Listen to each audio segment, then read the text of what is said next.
Good evening friends. Today we will discuss one of the most important topic that is very useful for all exam, that is climate summit, which will be held in Glasgow, UK. First of all, we will discuss the question and later understand what are the provisions that India has made to discuss in that summit. Question: India will stress climate justice at global summit as stated by Environment Minister. What do you mean by climate justice? The word climate justice here explain about common but differentiated responsibility, that is CBDR. Let's understand about it. We all know that COP26 will be held in Glasgow, UK. Our Environment Minister Bhupendra Yadav has replied that we follow climate justice, means we follow common but differentiated responsibility. What it is?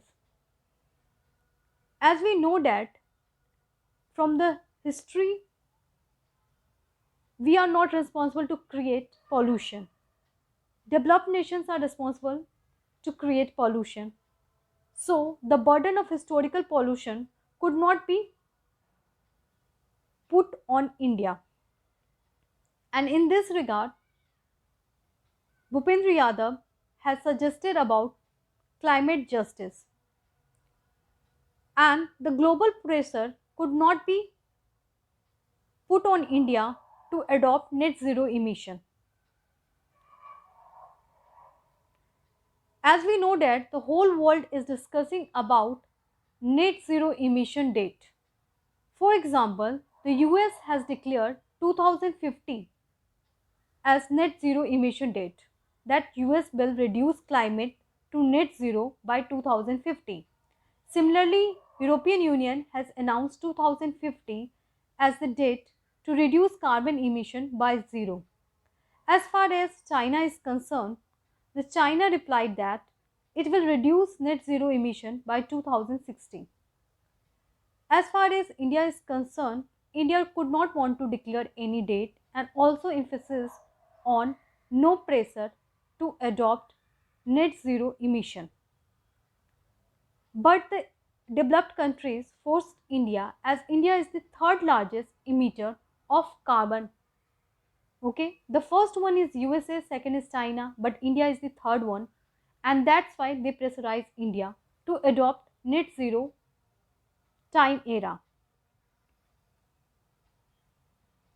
Let's see the step taken by India for climate protection. Prime Minister Narendra Modi has already emphasis on this topic, like we have already accepted the Paris Agreement and trying to reduce carbon emission. The second is the production of renewable energy by 2030 is about 450 gigawatt. Forest cover and emission intensity will be focused. Electric vehicle policy will be adopted. As far as hydrogen as a renewable source is concerned, we are focusing on green hydrogen policy. So these are the few steps that India has taken to protect climate. Thanks to watch the video full. If you like the video, please like, share and subscribe the channel. Thank you.